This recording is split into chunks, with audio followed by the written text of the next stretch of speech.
नमस्कार दोस्तों।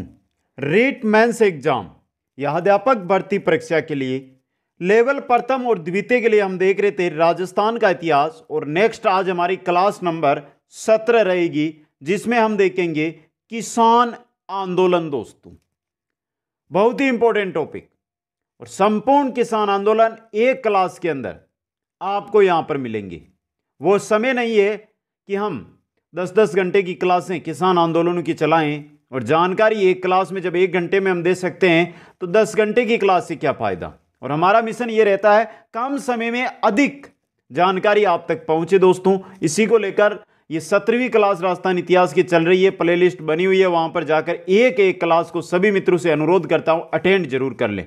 इन क्लासों के जो नोट्स है वो प्राप्त करना चाहते हैं तो कुचामन ऑनलाइन क्लासेज ऐप को स्टोर से आप प्ले स्टोर से डाउनलोड करके ऐप के स्टोर में जाकर आप प्राप्त कर सकते हैं। दोस्तों जो ये हमारी क्लास रहेगी वो हिंदी ग्रंथ अकादमी, आरबीएसई और एनसीईआरटी है, इन पर आधारित रहेगी। दोस्तों तीनों जो है इनका निचोड़ आपको इस क्लास के अंदर देखने को मिलेगा। दोस्तों तो आप अंत तक बने रहें और एक बार सभी साथी वीडियो को लाइक, शेयर और जो नए साथी जुड़ रहे हैं वो चैनल को सब्सक्राइब करें। चलते हैं आज के इस क्लास की ओर। मित्रों आज हम देखने वाले हैं किसान आंदोलन। और किसान आंदोलन में देखिए बिजोलिया किसान आंदोलन, बेंगू, बूंदी, अलवर, बीकानेर, शेखावाटी, भरतपुर, ये मुख्य किसान आंदोलन हुए दोस्तों जिनके बारे में हमें यहां पर देखना है। इसके अलावा जोधपुर में भी, मारवाड़ क्षेत्र में भी किसान आंदोलन है, ये सभी हम देखेंगे इस क्लास में।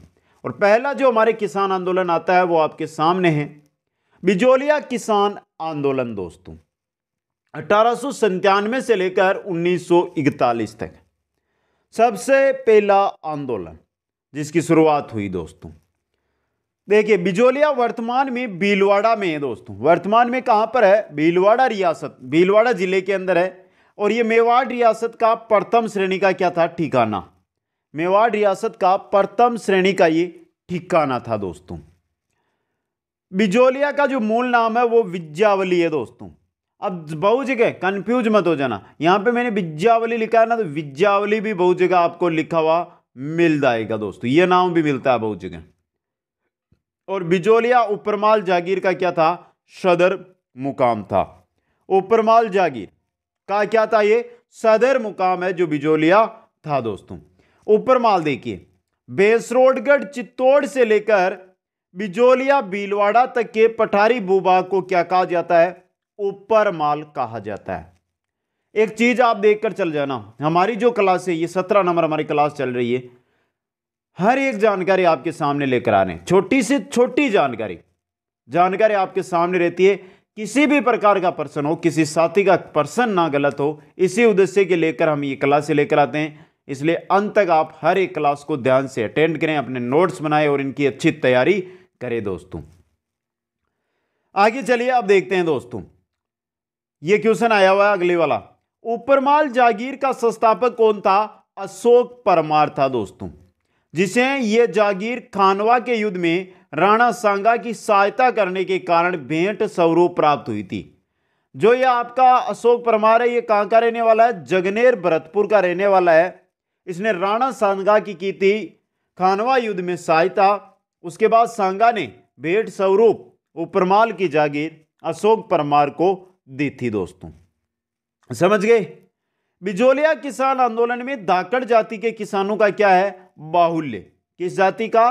धाकड़ जाति के किसानों का इसमें बाहुल्य है। दोस्तों बिजोलिया किसान आंदोलन प्रथम संगठित व सबसे लंबा चलने वाला और अहिंसात्मक किसान आंदोलन था। देखिए प्रथम संगठित, सबसे लंबा चलने वाला और अहिंसात्मक आंदोलन, 3 क्वेश्चन एक कथन से। दोस्तों तो ये इंपॉर्टेंट चीज है जो आपके लिए रहेगी। दोस्तों अब देखिए कि बिजोलिया के किसान है वो आंदोलन की तरफ क्यों गए, क्या ऐसा कारण हुआ कि उनको आंदोलन है वो करना पड़ा। दोस्तों कारण देखिए ये रहे आपके, पहला है अत्यधिक भू राजस्व। पहला क्या है? अत्यधिक भू राजस्व। दोस्तों दूसरा है पहला अत्यधिक भू राजस्व, दूसरा राजस्व संग्रह की पद्धति, जैसे लाटा कुंता पद्धति, लाटा किसको कहते हैं, चलिए बता दीजिए। लाटा, लाटा कहते हैं कटी हुई फसल पर, कटी हुई फसल पर जो लिया जाता है भू राजस्व, वो कटी हुई फसल पर दोस्तों। और कुंता किसको कहते हैं, यह भी तो आ सकता है। यह सीधा खड़ी फसल पर, खड़ी फसल पर अनुमान लगाया जाता है इसमें। अब देखिए कैसे कि आपकी फसल खड़ी है, 10 हेक्टेयर में आपने फसल कर रखी है, गेहूं आपने कर रखे हैं, तो उस पर क्या किया जाता है, खड़ी फसल पर ही जो राजस्व अधिकारी होते हैं वो अनुमान लगा लेते हैं कि यहां पर ये 100 क्विंटल गेहूं होंगे, समझे आप। अब अगर 110 होते हैं या 90 होते हैं, 90 होंगे तो किसान का घाटा, 110 होंगे तो किसान को फायदा। ये होती है कुंता पद्धति। और लाटा होता है कटी हुई जो फसल है उसको निकाला जाता है, उसके बाद उस पर अनुमान लगाया जाता है, समझ गए। इसके अलावा 84 प्रकार के लागबाग थे उस समय, समझे। बेट बेगार थी, चौरी कर जो तात्कालिक कारण बना था। चौरी कर में 2 प्रकार का, 5 रुपए और 13 रुपए, 2 बार ये है जो लागू किया गया, 5 रुपए का और 13 रुपए का दोस्तों, समझ गए। और बिचौलिया किसान आंदोलन को मुख्यतः 3 चरणों में विभाजित किया जाता है। पहला चरण, 3 चरण में पहला चरण हमारे सामने और स्क्रीन पे आ गया है दोस्तों, देखिए। प्रथम चरण जो 1897 से लेकर 1915 तक चलता है दोस्तों।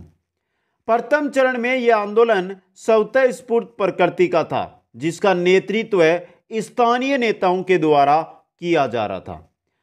जो सबसे पहले यह आंदोलन है, प्रथम चरण में आंदोलन चलता है, यह स्वतः स्फूर्त प्रकृति का था दोस्तों। और इंपॉर्टेंट क्वेश्चन बन सकता है, देखिए आगे।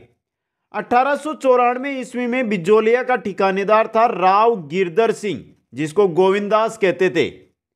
इसके समय तक किसानों व ठिकानेदार के संबंध बहुत ही मधुर थे दोस्तों, समझे आप। 1894 तक। उसके बाद क्या होता है, 1894 में इसकी हो जाती है मृत्यु, राव गिरधर सिंह की। उसके बाद गिरधर सिंह की मृत्यु के पश्चात उसका पुत्र राव करशन सिंह यह बनता बिजोलिया का नया ठिकानेदार, जो अत्याचारी व निरंकुश प्रवृत्ति का था दोस्तों। अत्याचारी था, निरंकुश था, तो ये यहां से हमें लग रहा है कि कुछ ना कुछ होगा, किसानों को ये प्रॉब्लम में लेकर जाएगा। अगर किसानों को प्रॉब्लम में लेकर जाएगा ये, तो किसान आंदोलन की ओर बढ़ेंगे। अब देखिए इसके बाद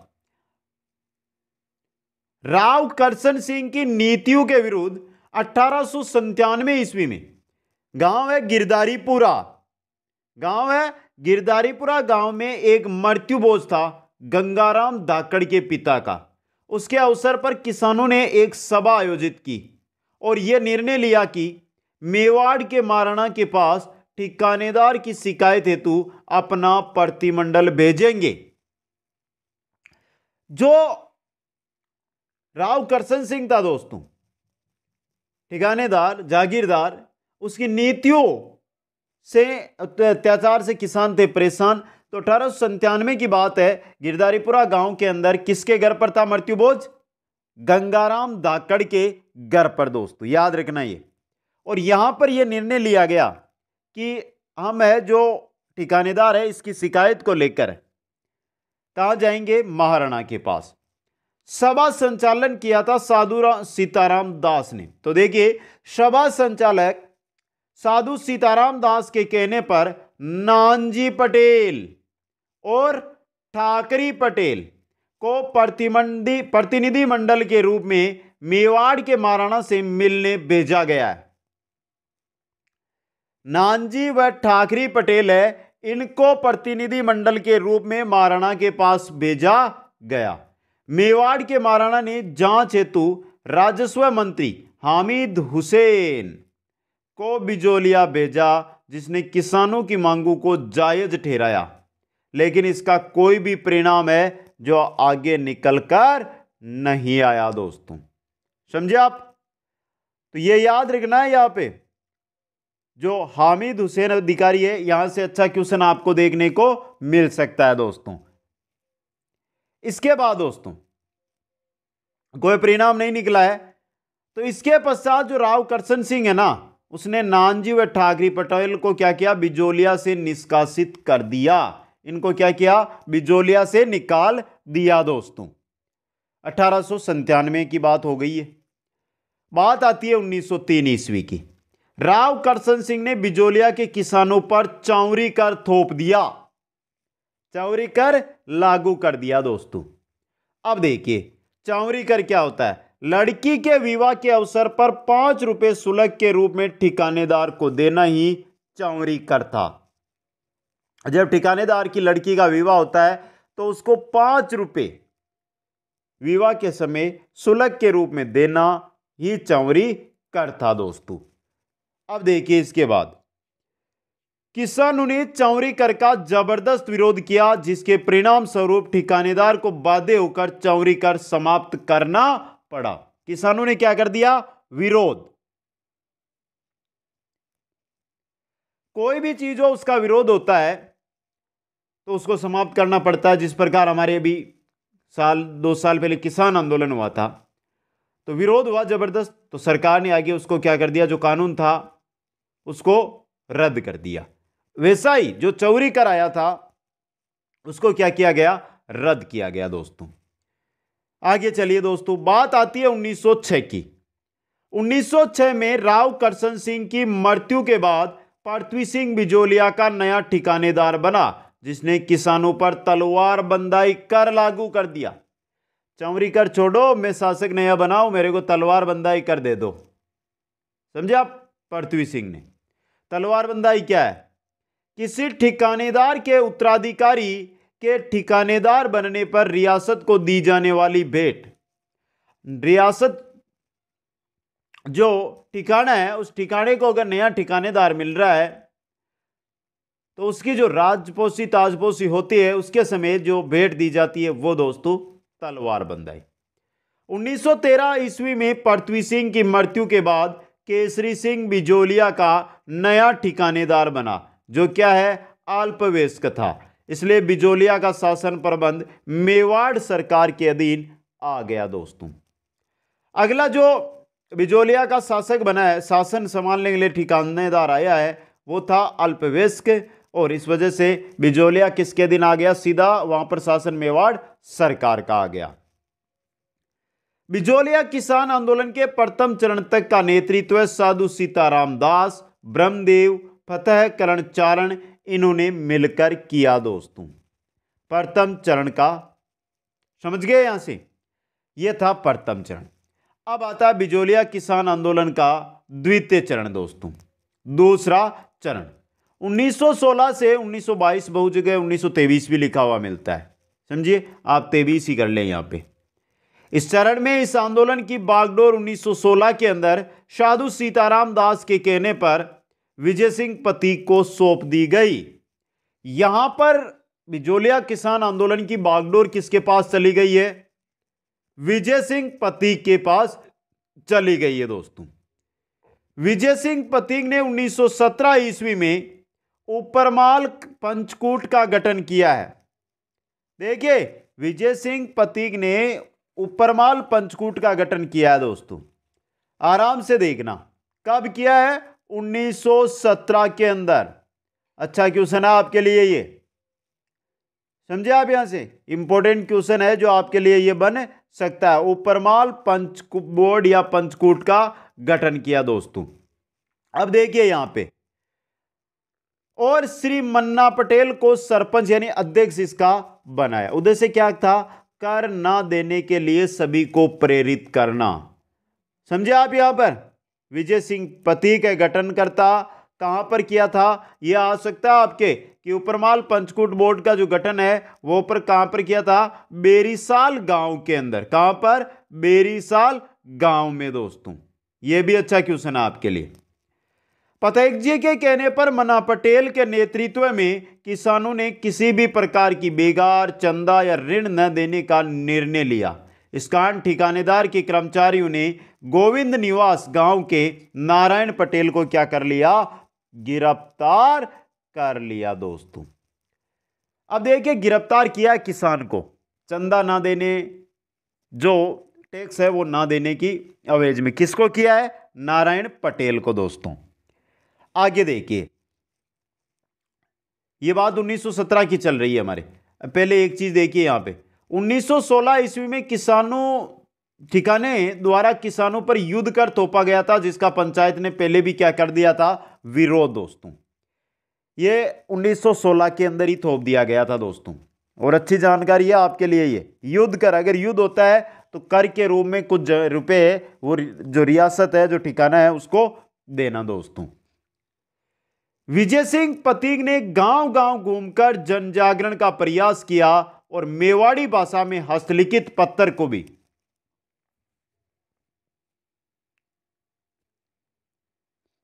देखिए विजय सिंह पथिक ने गांव गांव घूमकर जन जागरण का कार्य किया, प्रयास किया और मेवाड़ी भाषा में हस्तलिखित पत्र को भी लोगों के बीच पहुंचाने का प्रयास किया, जिसे कहते हैं ऊपर माल का डंका। पत्रिका है, पत्र छापा गया था उपरमाल पंचबोर्ड, उपरमाल पंचकूट के द्वारा दोस्तों, ये जिसको विजय सिंह पथिक हो, श्रीमना पटेल हो, ये सभी मिलकर क्या करते थे, गांव में इसका प्रचार करते थे दोस्तों। ये याद रखना है, ये किसके द्वारा छापा गया था, उपरमाल पंचबोर्ड के द्वारा। 1918 में करबंदी के दौरान या विरोध में टिकाने में असहयोग आंदोलन चलाया गया। गणेश शंकर विद्यार्थी ने अपने समाचार पत्र, नाम है प्रताप, जो कानपुर से प्रकाशित होता था, से बिजोलिया किसान आंदोलन को क्या कर दिया, राष्ट्रीय स्वरूप दे दिया दोस्तों। समझे यहां से। और यह भी अच्छा क्वेश्चन है आपके लिए, यहां से राष्ट्रीय स्वरूप किसने दिया दोस्तों, प्रताप नामक समाचार पत्र ने। वैसे दोस्तों ये 18 की बात चल रही है, इसके बाद 1920, 1921, 1923 में, 1920 में राजस्थान केसरी आएगा वर्धा से, 1921 में नवीन राजस्थान आएगा ब्यावर से, तरुण राजस्थान 1923 में आएगा ब्यावर से। तो ये आगे और सहयोग करेंगे। आगे देखिए मित्रों, फरवरी 1918 में विजय सिंह पथिक स्वयं मुंबई गए और वहां महात्मा गांधी से मिले। उन्हें बिजोलिया किसान आंदोलन की प्रगति से क्या करवाया, अवगत कराया। तो देख लीजिए 1918 में गए हैं ये दिल्ली, सॉरी बंबई, याद रखना आपको ये।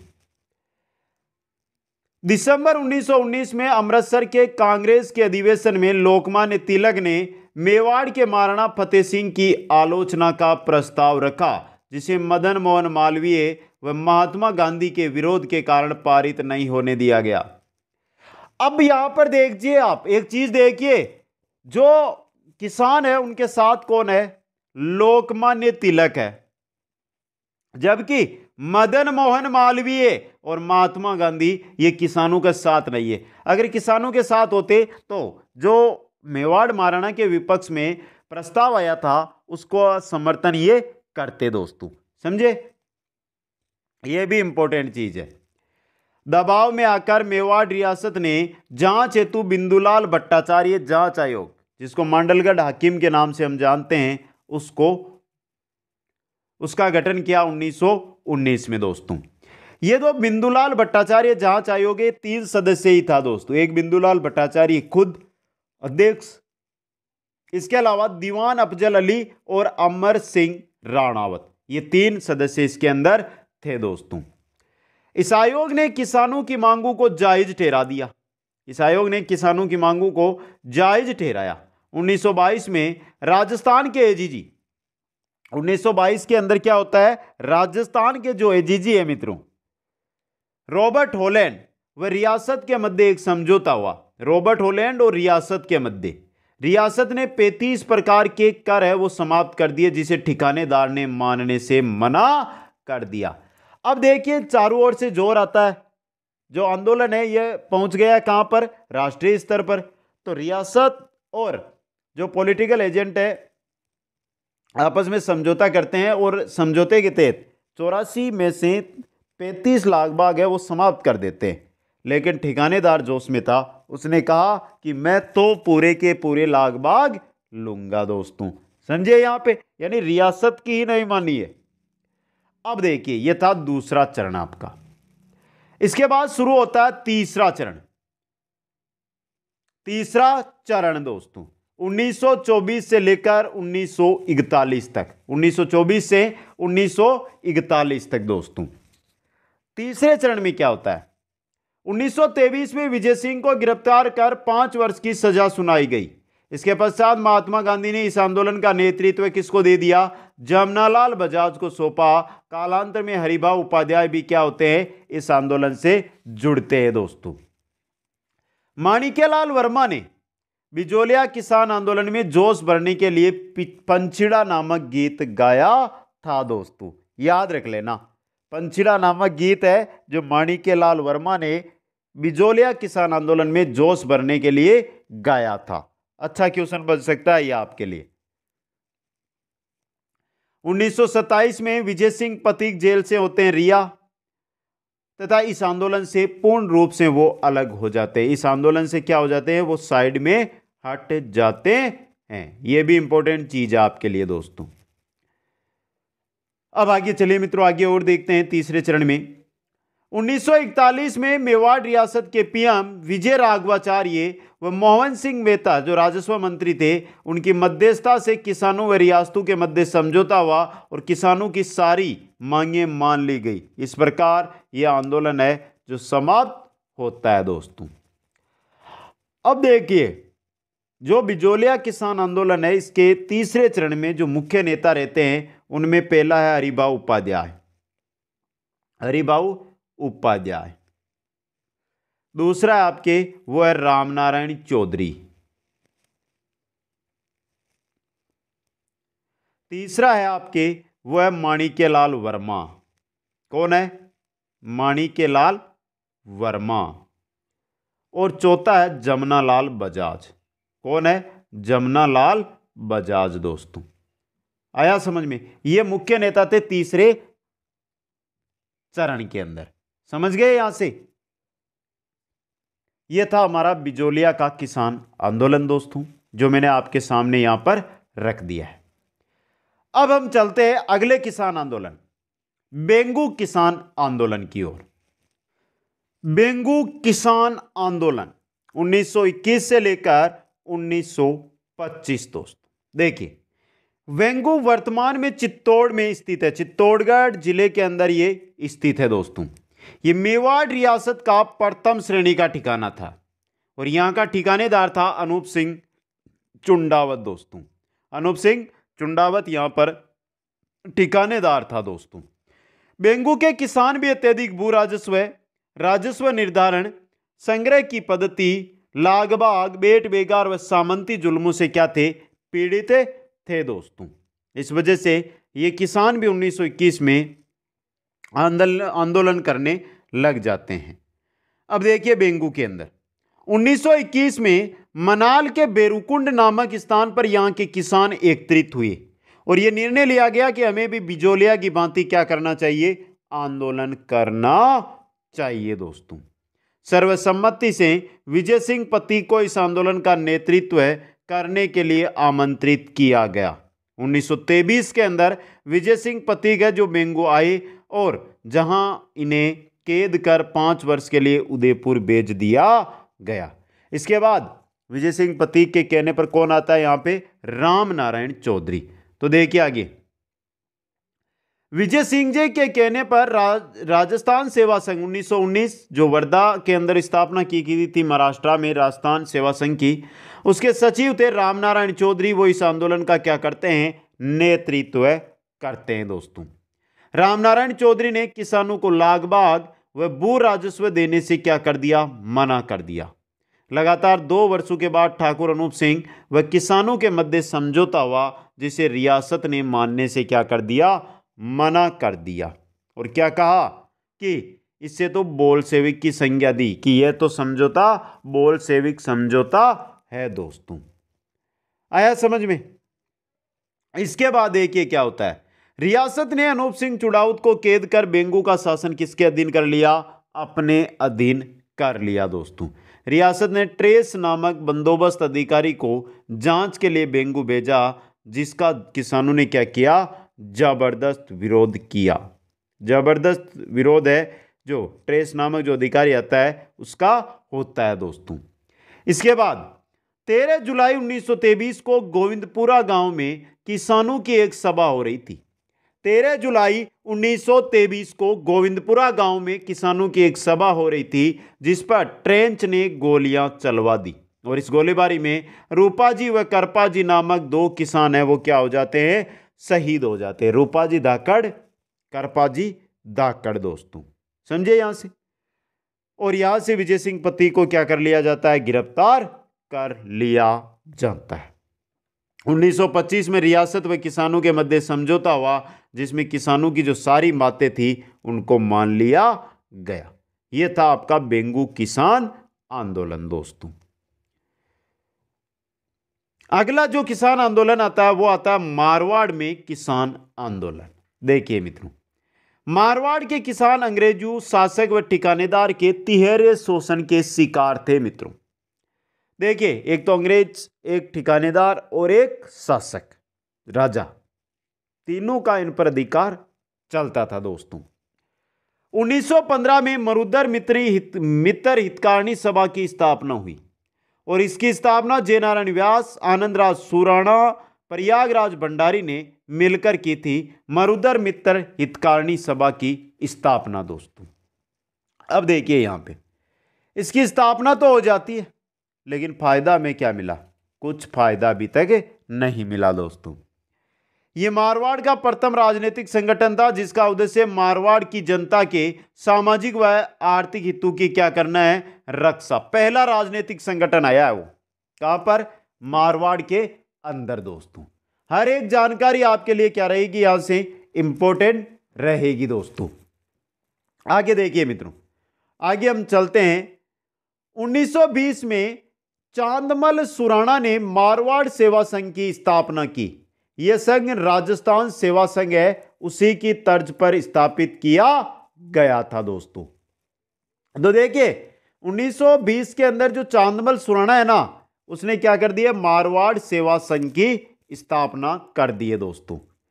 इसका जो उद्देश्य था, कुशासन, भ्रष्ट नौकरशाह, अराजकता का क्या करना, विरोध करना था दोस्तों। मारवाड़ सेवा संघ के तत्वाधान में तोल आंदोलन चलाया गया दोस्तों। क्या है यह तोल आंदोलन, देखिए ये रहा। मारवाड़ में यह आंदोलन चांदमल सुराणा के नेतृत्व में क्या होता है, शुरू होता है दोस्तों। जो तोल आंदोलन है उसका नेतृत्व कौन कर रहा है, चांदमल सुराणा। तोल आंदोलन, तोलने का आंदोलन, देखिए इसका प्रमुख कारण था 100 तोले के सेट को 80 तोले के सेट में बदलना दोस्तों। सरकार इस आंदोलन का दमन कर मेवाड़ सेवा संघ है उस पर प्रतिबंध लगा दिया। सरकार ने क्या किया, तोल आंदोलन का तो कर दिया दमन, और जो मारवाड़ सेवा संघ था ना, उस पर क्या लगा दिया, प्रतिबंध लगा दिया दोस्तों। इसके बाद 1923 के अंदर जय नारायण व्यास व आनंदराज सुराणा के नेतृत्व में मारवाड़ हितकारिणी सभा की स्थापना हुई, जिसके तत्वाधान में दो आंदोलन चले। एक तो चला पशु निर्यात आंदोलन 1924 में, दूसरा चला मंडोर किसान आंदोलन 1928 में दोस्तों। किसके द्वारा, मारवाड़ हितकारिणी सभा के अंदर चले थे ये, समझे यहां से। तो दो आंदोलन आ गए, तोल के बाद में आया हमारा पशु निर्यात आंदोलन। देखिए क्या है ये पशु निर्यात आंदोलन। मारवाड़ रियासत की परिषद ने राज्य के राजस्व में वृद्धि हेतु राज्य से बाहर के पशुओं के निर्यात पर क्या कर दिया, आदेश प्रसारित कर दिया। राज्य से बाहर पशु का निर्यात है वो लागू कर दिया, समझे आप, जिससे क्या हो, राजस्व में वृद्धि हो। इसके विरोध में मारवाड़ हितकारिणी सभा के नेतृत्व में 15 जुलाई 1924 को जोधपुर शहर में एक जनसभा का आयोजन किया गया कि हम बाहर पशु नहीं भेजेंगे। बढ़ते हुए जनदबाव के कारण 15 अगस्त 1924 को मारवाड़ हितकारिणी सभा की मांगों को स्वीकार राजा शासक को करना पड़ा दोस्तों। यह था पशु निर्यात आंदोलन जो 1924 में हुआ। दूसरा जो आंदोलन होता है वो होता है मंडोर किसान आंदोलन दोस्तों। 1928 में खालसा क्षेत्र में भू राजस्व की नई दरें लागू की गई थी। 1928 के अंदर जो खालसा क्षेत्र है उसके अंदर भू राजस्व की नई दरें लागू की गई, जिसके कारण किसानों पर भू राजस्व है वो बढ़ गया दोस्तों। समझे आप यहां पे। और किसानों में बिगोड़ी पद्धति को लेकर भी असंतोष पहले से व्याप्त था दोस्तों। अब यहां पे बात आती है, ये बिगोड़ी पद्धति क्या है दोस्तों। ये बिगोड़ी पद्धति है जो क्या है मित्रों, देखिए भू राजस्व के नगद भुगतान की व्यवस्था ही क्या थी, बिगोड़ी कहलाती थी। भू राजस्व के नगद भुगतान की व्यवस्था बिगोड़ी कहलाती थी दोस्तों। 8 जुलाई 1931 को माली जाति के किसानों ने मंडोर के निकट चिन्ना का बढ़िया नामक स्थान पर एक सभा आयोजित की और यह निर्णय लिया कि नगद राजस्व पद्धति में 50% छूट के लिए सरकार से निवेदन किया, लेकिन सरकार ने इस ओर कोई ध्यान नहीं दिया। तो माली जाति के लोग हैं, जो किसान है, उन्होंने क्या किया, मंडोर के पास है चिन्ना का बढ़िया, वहां पर एक सभा आयोजित की और सरकार से निवेदन किया कि हमें नगद राजस्व प्रति जो बिगोड़ी पद्धति है उसमें 50% की छूट दी जाए, लेकिन सरकार ने इस ओर ध्यान ही नहीं दिया दोस्तों। आगे चलिए, 1929 में मारवाड़ राज्य लोक परिषद का क्या हुआ, गठन हुआ और इसके अंतर्गत मारवाड़ राज्य के किसान आंदोलन में एक नए युग की क्या होती है, शुरुआत होती है। 1929 में मारवाड़ राज्य लोक परिषद का होता है गठन और इसके तहत अब आंदोलन है चलेंगे। चांदकर्ण सारदा की अध्यक्षता में 24-25 नवंबर 1931 को मारवाड़ राज्य लोक परिषद का प्रथम अधिवेशन है वो पुष्कर अजमेर के अंदर आयोजित किया गया। यह क्वेश्चन बहुत एग्जामों में आ चुका है दोस्तों। 24-25 नवंबर 1931 को मारवाड़ राज्य लोक परिषद का जो प्रथम अधिवेशन है वो कहां पर हुआ है, पुष्कर अजमेर के अंदर। आगे देखिए, चांदकर्ण सारदा ने अपने अध्यक्षीय भाषण में जोधपुर महाराजा से बेगार, लागबाग समाचार पत्रों से रोक हटाने हेतु क्या किया, निवेदन किया दोस्तों। समझ गए। तो ये याद रखना दोस्तों आपको मारवाड़ राज्य लोक परिषद के बारे में। इसके बाद 10 मई 1931 को मारवाड़ यूथ लीग की स्थापना हुई। 5 मार्च 1932 को सरकार ने मारवाड़ हितकारिणी सभा, मारवाड़ राज्य लोक परिषद और मारवाड़ यूथ लीग को क्या कर दिया, गैर कानूनी घोषित कर दिया दोस्तों। 1938 में जयनारायण व्यास और आनंद राज सुराणा के नेतृत्व में मारवाड़ लोक परिषद का क्या होता है, गठन होता है दोस्तों 1938 में। इसके बाद होती है मारवाड़ में किसान सभा का आयोजन दोस्तों। मार्च 1941 में बलदेव राम मिर्दा ने मारवाड़ किसान सभा का गठन किया, जिसका प्रथम अधिवेशन 27-28 जून 1941 को जोधपुर में हुआ दोस्तों। अब देखिए मित्रों, जो मारवाड़ किसान सभा है इसका गठन 1941 में बलदेव राम मिर्दा ने किया था दोस्तों, और जिसका अधिवेशन है वो कहां पर होता है, जोधपुर में 27-28 जून 1941 को। इस किसान सभा का प्रथम अध्यक्ष बना था मंगल सिंह कच्छावा दोस्तों। मंगल सिंह कच्छावा इसका प्रथम अध्यक्ष है वो बनाया गया। इस सभा ने लागबाग, बेट बेगार, लटाई पद्धति का क्या किया, विरोध किया। यह सभा मारवाड़ लोक परिषद की कार्यशैली की क्या थी, विरोधी थी। जो मारवाड़ लोक परिषद है ना उसकी कार्यशैली की मारवाड़ किसान सभा विरोधी थी दोस्तों। इसके बाद 1942 में होती है चंडावल या चंद्रावल घटना दोस्तों। 8 फरवरी 1942 को मारवाड़ लोक परिषद का लाडनू नागौर में खुला अधिवेशन आयोजित हुआ, जिसकी अध्यक्षता की थी रणछोड़ दास गटानी ने। यह क्वेश्चन भी बहुत एग्जामों के अंदर आया हुआ दोस्तों। 29 मार्च 1942 को चंडावल सोजत पाली में भारी संख्या में यही कार्यकर्ता क्या होते हैं, पुनः एकत्रित होते हैं। इस आयोजन से यहां का जो जागीरदार है वो बौखला गया। क्रोधित जागीरदार ने मारवाड़ लोक परिषद के कार्यकर्ताओं पर हमला करवा दिया, जिसके कारण 25 कार्यकर्ता घायल हो गए। इसे मारवाड़ इतिहास का चंडावल या चंद्रावल हत्याकांड कहा जाता है। मारवाड़ के इतिहास का चंडावल या चंद्रावल हत्याकांड कहा जाता है, जो 1942 में 29 मार्च को हुआ था दोस्तों। इसके बाद मारवाड़ रियासत में होता है डाबड़ा कांड दोस्तों 13 मार्च 1947 को।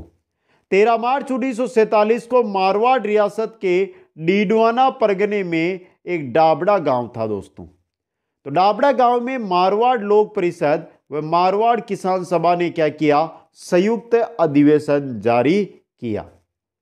तब जागीरदार ने इस सभा पर हमला करवा दिया, जिसमें 12 लोग मारे गए व कई लोग घायल हुए दोस्तों। ये सभा मोतीराम जो किसान है उसके घर पर हो रही थी दोस्तों। यह था डाबड़ा कांड और ये थे मारवाड़ राज्य, जो मारवाड़ रियासत है उसके किसान आंदोलन दोस्तों। आगे हम बढ़ेंगे तो हमारे अगला जो किसान आंदोलन आने वाला है वो आने वाला है बीकानेर में किसान आंदोलन दोस्तों। बीकानेर रियासत में किसान आंदोलन दोस्तों। बीकानेर की 68.7% भूमि सामंतों के अधिकार में थी, जबकि 31.3% भूमि सीधी शासक के अधीन थी। सीधी शासक के अधीन, यानी सीधी नहीं लिखते कि हम सीधी, ये शासक के अधीन थी दोस्तों। बीकानेर राज्य के किसान है जो मनमानी राजस्व, लागबाग, बेट बेगार, पशु कर व सिंचाई सुविधाओं के अभाव से क्या थे, पीड़ित थे। और राज्य के अंदर निरुकन सामंती शोषण है वो भी क्या था, व्याप्त था दोस्तों। इसी को लेकर बीकानेर का किसान आंदोलन होता है दोस्तों। चलते हैं बीकानेर किसान आंदोलन में। जो पहला है वो है गंगनहर क्षेत्र किसान आंदोलन। गंगनहर क्षेत्र किसान आंदोलन हर एक किसान आंदोलन है, उसके बारे में विस्तृत चर्चा होगी, यह नहीं है कि कोई छोड़ा जाएगा दोस्तों। तो देखिए मित्रों, इसके बारे में किसानों की सुरक्षा हेतु 1929 में जमींदार एसोसिएशन का गठन किया गया। दरबारा सिंह को इसका क्या बनाया गया, अध्यक्ष बनाया गया दोस्तों। समझे यहां पे आप। इस संगठन के नेतृत्व में किसानों ने गंग नहर क्षेत्र में सिंचाई की अधिक सुविधा व सिंचाई कर में कमी की मांग की दोस्तों। यह था गंग नहर क्षेत्र आंदोलन। इसके बाद होता है उदरासर महाजन काकू कुंभाना किसान आंदोलन दोस्तों। समझे आप यहां पे। उदरासर के किसानों ने 1937 में जीवन राम चौधरी के नेतृत्व में आंदोलन किया, जो क्या रहा, असफल रहा। महाजन ठिकाने में 1938 ईस्वी में किसान आंदोलन हुआ, जिसका दमन है सरकार के द्वारा कर दिया गया दोस्तों। तो उदरासर जहां पर जीवन राम चौधरी ने किया और महाजन ठिकाने में 1938 के अंदर जो आंदोलन होता है उसका दमन कर दिया जाता है। अगला किसान आंदोलन आता है वो आता है दूधवा खारा किसान आंदोलन 1945 दोस्तों। दूधवा खारा है ये वर्तमान में आपके चूरू जिले में है। वर्तमान में कहां पर है, चूरू जिले में। और उस समय यह बीकानेर रियासत का भाग था दोस्तों। यहां के जो किसान है यहां के किसानों ने सामंती जुल्म व उत्पीड़न के विरोध में यहां के ठाकुर के सूरजमल व बीकानेर के शासक शार्दुल सिंह के विरोध में 1945 में क्या किया, आंदोलन किया दोस्तों। इस आंदोलन के प्रमुख नेता हनुमान सिंह आर्य और मंगाराम वैद्य थे। हनुमान सिंह आर्य और मंगाराम वैद्य। हनुमान सिंह वही है जिनकी भूख हड़ताल, जो इन्होंने भूख हड़ताल की थी जेल के अंदर, 1946 में इनकी मृत्यु हो जाती है दोस्तों। भूख हड़ताल 1946 के अंदर। यह एकमात्र ऐसा किसान आंदोलन है जो विशुद्ध रूप से पानी के लिए लड़ा गया था। दूधवा खारा किसान आंदोलन पानी के लिए लड़ा गया किसान आंदोलन था दोस्तों। समझ गए यहां पे। जागीरदार कौन था यहां पे, सूरजमल। शासक बीकानेर का था शार्दुल सिंह दोस्तों। आगे देखिए मित्रों, अगला जो आता है वो आता है कागड़ हत्याकांड 1946 में घटित होता है। देखिए 1946 में खरीफ की फसल के नष्ट होने के कारण अकाल की स्थिति उत्पन्न हो गई थी दोस्तों। कागड़ के जमींदार ने ऐसी स्थिति में भी लगान वसूली जारी रखी। तब किसानों ने इसका विरोध किया, जिसका जमींदार के सैनिकों ने जमकर नरसंहार किया। इसे ही कहा जाता है कागड़ हत्याकांड दोस्तों। देखिए 1946 के अंदर जो जागीरदार था वो गोपाल सिंह था दोस्तों। वहां पे उसने किसानों पर अत्याचार किए, बहुत सारे किसानों को कत्लेआम भी किया उसने। इस वजह से बीकानेर किसान आंदोलन की ऐसी अंतिम घटना है जिसमें किसी का यह मृत्यु के सैया पर किसान को लेटाया गया दोस्तों। अगला किसान आंदोलन आता है लल्लाना किसान आंदोलन 1946। लल्लाना वर्तमान में राजगढ़ चूरू जिले में स्थित है और 1946 में कुंभाराम आर्य के नेतृत्व में यहां पर किसान आंदोलन है जो किया गया था दोस्तों। यह था आपका लल्लाना किसान आंदोलन 1946। आगे चलते, आगे हमारा जो आता है किसान आंदोलन वो आता है बूंदी किसान आंदोलन 1922 से 1925 दोस्तों। बूंदी क्षेत्र में 1922 से 1925 के मध्य किसान आंदोलन हुआ, जिसे बरड़ किसान आंदोलन कहा जाता है। अब देखिए बरड़ किसान आंदोलन कौन सा है, नॉर्मल सा है। बरड़ किसान आंदोलन राजस्थान सेवा संघ व बिजोलिया किसान आंदोलन की सफलता से प्रेरित होकर बरड़ के किसानों ने भी अप्रैल 1922 में लंबा खोह नामक स्थान पर एक सभा आयोजित की, जिसमें 1000 से अधिक किसानों ने भाग लिया दोस्तों। और इसी के तहत होती है डाबी हत्याकांड दोस्तों। 1920 में साधु सीताराम दास ने डाबी किसान पंचायत की स्थापना की थी। 2 अप्रैल 1923 को डाबी में किसानों की एक सभा हो रही थी, जिस पर हाकिम इमरान हुसैन ने गोलियां चलवा दी, जिसमें झंडा गीत गाते हुए नानक जी भील शहीद हो गए। और माणिक्यलाल वर्मा ने नानक जी भील की याद में अर्जी नामक शीर्षक से एक गीत है, वो माणिक्यलाल वर्मा ने लिखा दोस्तों। तो यहां पे देखिए जो डाबी हत्याकांड है ये बहुत ही इंपॉर्टेंट है। किस पुलिस अधिकारी ने गोलियां चलाई, कब की ये घटना है, 2 अप्रैल 1923 की है। झंडा गीत गाते हुए शहीद होते हैं नानक जी भील। एक देवीलाल गुर्जर भी इनके साथ क्या होते हैं, यहाँ पर शहीद हो जाते हैं दोस्तों। और अर्जी नामक जो गीत है माणिक्यलाल वर्मा के द्वारा गाया गया, वो नानक जी भील की याद में गाया गया था दोस्तों। आ गया समझ में। अब देखिए हम बात कर रहे हैं बूंदी की। बूंदी के जो प्रमुख नेता है किसान आंदोलन के, वो थे पंडित नयनूराम शर्मा। याद रखना है आपको दोस्तों। दूसरा जो यहां पे किसान आंदोलन होता है वो होता है गुर्जर किसान आंदोलन दोस्तों। गुर्जर आंदोलन सर्वप्रथम बूंदी के बरड़ क्षेत्र में शुरू हुआ था। बूंदी के बरड़ क्षेत्र में कि वो गुर्जर किसान आंदोलन शुरू हुआ। इसका प्रमुख कारण अत्यधिक भू राजस्व व सामाजिक कार्यों में हस्तक्षेप था, जैसे मृत्यु भोज पर पाबंदी लगाना। ये ऐसे कार्य थे जिनसे किसान नाराज हो गए दोस्तों। 5 अक्टूबर 1936 को उंडेश्वर महादेव मंदिर में गुर्जर किसानों ने एक जनसभा का आयोजन किया। 1939 में लाखेरी में तोरड़ के बावड़ी में किसानों ने एक सभा की और आंदोलन की शुरुआत की। और 1945 में वहां के शासक जागीरदार ने इनकी मांगे हैं वो मान ली थी दोस्तों। यह था गुर्जर आंदोलन। इसके बाद हमारे आते हैं अलवर के किसान आंदोलन दोस्तों। बहुत ही अच्छे आंदोलन रहेंगे ये। अलवर किसान आंदोलन 1921 से यह है शुरू होते हैं। शासक है अलवर के जय सिंह। कारण बनता है यहाँ पर जंगली सुअर दोस्तों। सुअरों को लेकर यहाँ पर क्या है जो है आंदोलन होते हैं, जिनमें पहला आंदोलन है नीमूचना किसान आंदोलन 1923-24 दोस्तों। नीमूचना अलवर जिले में स्थित है। 1900 ईस्वी में अलवर रियासत में नया बंदोबस्त लागू किया गया था दोस्तों। नया बंदोबस्त 1900 ईस्वी के अंदर आता है दोस्तों, जिसके अंतर्गत किसानों पर भूमि कर की दर है वो कुल उपज का 1/3 भाग से बढ़ाकर कितनी कर दी गई, 50% तक निर्धारित कर गई। यानी 1/3 थी ना, अब उसको 1/2 कर दी गई है। पहले अगर आपके 100 क्विंटल हो रहा था तो 33 क्विंटल ही देना पड़ता था। अब अगर आपके 100 क्विंटल गेहूं हो रहा है तो आपको 50 क्विंटल गेहूं है जागीरदार को देना पड़ेगा दोस्तों। आ गया समझ में। यहाँ पे इस भू राजस्व व्यवस्था के तहत कुछ राजपूत किसानों को भूमि कर में छूट दी गई। वह भूमि कर 1/4 भाग जमा करा सकते थे।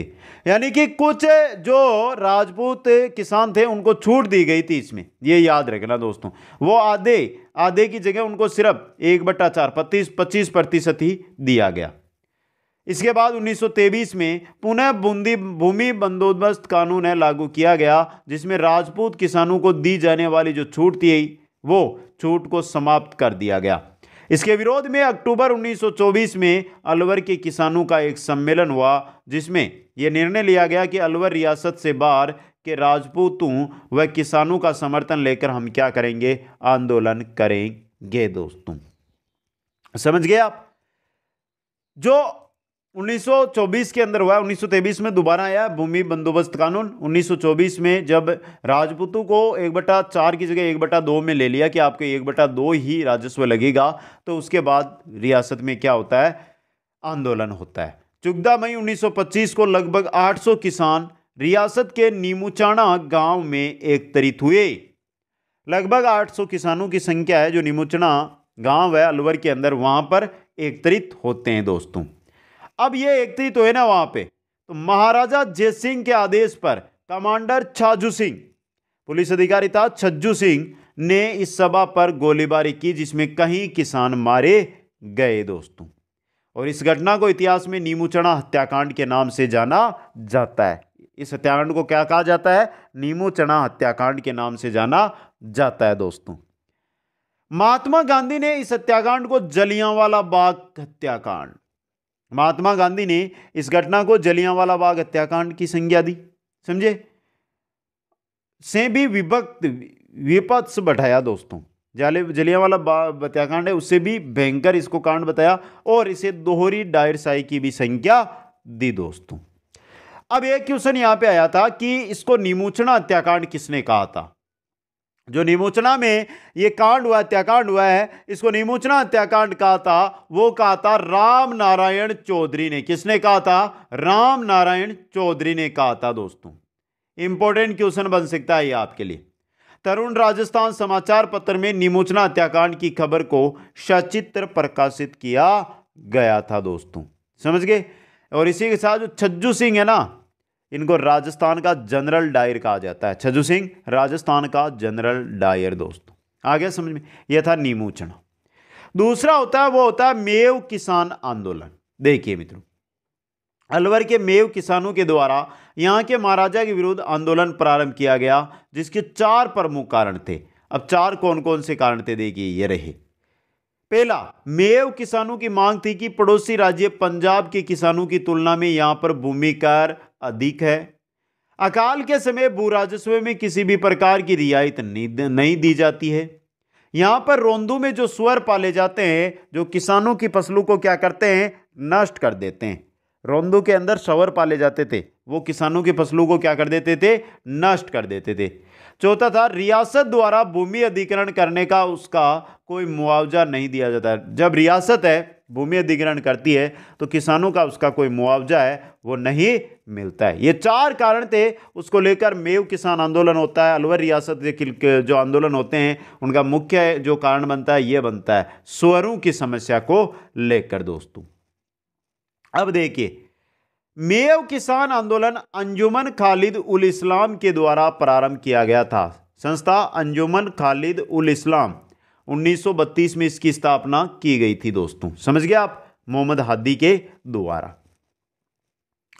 यह मुस्लिमों द्वारा स्थापित सामाजिक संस्था थी। इसने 1932 में एक मांग पत्र अलवर महाराजा के समक्ष रखा।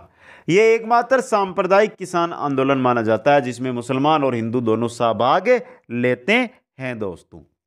अब देखिए आगे, मुख्य नेता है वो है यासीन खान व मोहम्मद अली। इसके मुख्य नेता कौन है? यासीन खान व मोहम्मद अली। प्रारंभ मई 1932 में। मुख्य केंद्र तिजारा, रामगढ़ और लक्ष्मणगढ़ इसके क्या थे? मुख्य केंद्र थे। तिजारा, रामगढ़ और लक्ष्मणगढ़ ये थे इसके मुख्य केंद्र दोस्तों, समझ गए।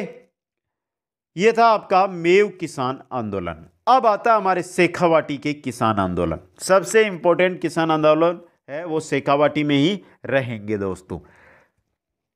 चलिए मित्रों, पहला है सिक्कर किसान आंदोलन 1922। शेखावाटी क्षेत्र में कौन कौन से जिले आते हैं बताइए मित्रों? शेखावाटी के अंदर कौन कौन से जिले आते हैं? पहला है किसान आंदोलन, सिक्कर किसान आंदोलन 1922 में। क्या कारण बनता है जिससे सिक्कर किसान आंदोलन होता है दोस्तों? देखिए, कारण है अत्यधिक भू राजस्व, लागबाग व बेट बेगार। एक समान ही कारण है सभी के, क्योंकि किसानों के जो सामंत थे, जो शासक थे, वो सभी का शोषण करते थे और सभी के जो कर थे समान थे। सीकर के ठाकुर कल्याण सिंह ने 1922 में 25% की राजस्व वृद्धि 25% की राजस्व वृद्धि की, जिसका यहां के किसानों ने किया खुला विरोध। 1931 में सिक्कर के जाटों ने राजस्थान जाट क्षेत्रीय सभा की स्थापना की, जिसका प्रमुख उद्देश्य सामंती जुल्मों व अत्याचारों का डटकर मुकाबला करना था दोस्तों। आ गया समझ में यहां पे? तो 1931 में राजस्थान जाट क्षेत्रीय महासभा की स्थापना हो गई है और इस सभा की स्थापना ठाकुर देसराज ने की थी। जाट थे ये।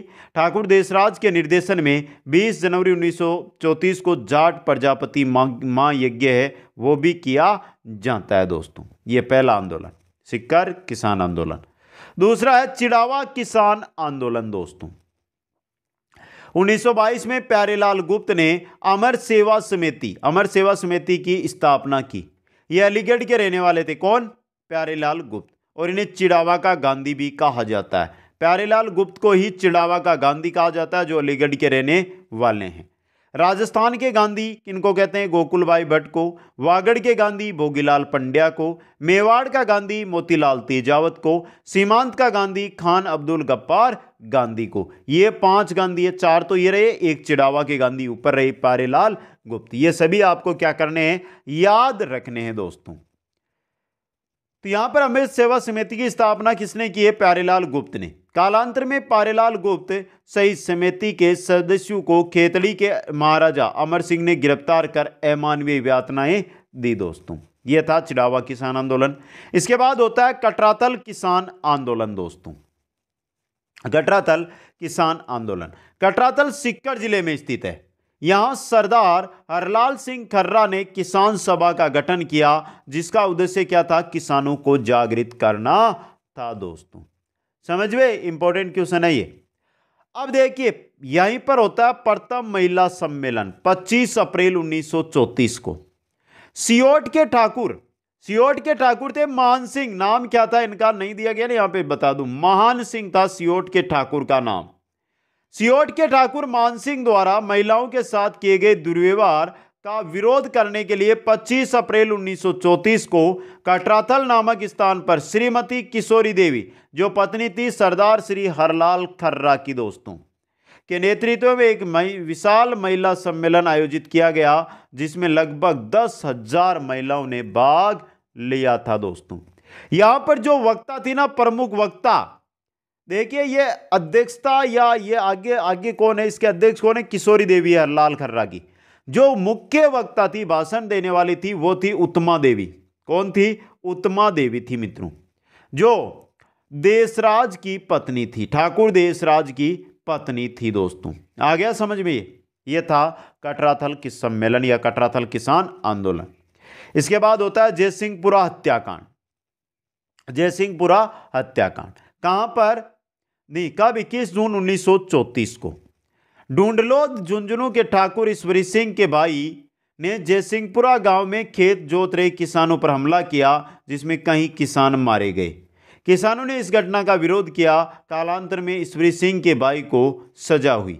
जयपुर रियासत में यह प्रथम मामला था जिसमें किसानों के हत्यारों को क्या हुई है? सजा हुई है दोस्तों। लगभग किसानों में मुकदमा चला और 1.5 साल की सजा भी ईश्वरी सिंह को इससे के अंदर बोल दी जाती है दोस्तों। एकमात्र किसान आंदोलन हत्याकांड मान लो जिसके अंदर हत्यारे को क्या हुई है? सजा हुई है दोस्तों। यह था जयसिंहपुरा हत्याकांड दोस्तों। इसके बाद अगला जो शेखावाटी क्षेत्र का आता है वो आता है कूदण हत्याकांड 1935। सीकर जिले के कूदण गांव में अप्रैल 1935 में अंग्रेज अधिकारी WT वेब द्वारा व्यापक नरसंहार करवाया गया, गोलियां चलाई गई थी दोस्तों।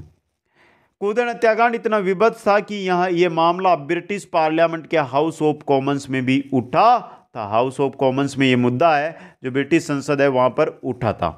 कूदण कांड है, इसका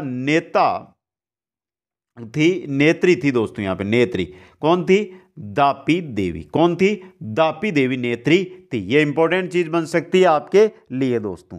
जो कूदण हत्याकांड है इसकी खबर चली थी आपके डेली हेराल्ड, जो लंदन का समाचार पत्र था डेली हेराल्ड, उसके अंदर इसकी खबर है वो चली थी दोस्तों। याद रखना आपको। समझ गए यहां से? ये था कूदण हत्याकांड आपका। अब बसते हैं हमारे भरतपुर के किसान आंदोलन। देखिए भरतपुर किसान आंदोलन, भरतपुर आंदोलन को लंबरदार या पटेल किसान आंदोलन भी कहा जाता है। जो भरतपुर का किसान आंदोलन होता है उसको लंबरदार या पटेल किसान आंदोलन के नाम से भी हम जानते हैं दोस्तों। 1931 में भरतपुर रियासत में नया भूमि बंदोबस्त कानून लागू किया गया, जिसके अंतर्गत भू राजस्व का निर्धारण उत्पादन का 1/3 भाग था। भू राजस्व के अतिरिक्त कई प्रकार के लागे भी क्या है स्थिति में आई दोस्तों। लंबर या पटेल वर्ग जो को भू राजस्व एकत्रित करने में क्या होता था, कठिनाई का सामना करना पड़ता था। तो 23 नवंबर 1931 को बोजी लंबरदार के नेतृत्व में 500 किसान भरतपुर में क्या होते हैं, एकत्रित होते हैं दोस्तों। तो लंबरदार और पटेल वर्ग क्या करता था, वहां पर जो भू राजस्व है उसको एकत्रित करने का कार्य करता था। इनको कठिनाइयां हुई तो बोजी लंबरदार के नेतृत्व में 23 नवंबर 1931 को 500 किसान भरतपुर में एकत्रित हुए दोस्तों। बोजी ने भड़काऊ भाषण के कारण इसे गिरफ्तार कर लिया गया और इसके बाद आंदोलन है वो क्या हो जाता है, समाप्त हो जाता है दोस्तों। ये थे राजस्थान के किसान आंदोलन। आपने जितना पढ़ना है पढ़ लेना, कोई से भी गाइड पढ़ लेना। अगर आपने ये नोट्स नहीं बनाए तो क्वेश्चन छूट सकता है आपका। तो क्लास अगर एक बार में नहीं समझ में आई दोबारा अटेंड कर लेना, लिख लेना मित्रों। आज बोल रहा हूं बहुत ही शानदार नोट्स आपके तैयार हो जाएंगे। क्लास कैसी लगी कमेंट करके बताइए। वीडियो को लाइक शेयर और जो नए साथी जुड़ रहे हैं वो चैनल को सब्सक्राइब करें। आप सभी को बहुत बहुत धन्यवाद। जय हिंद, जय भारत।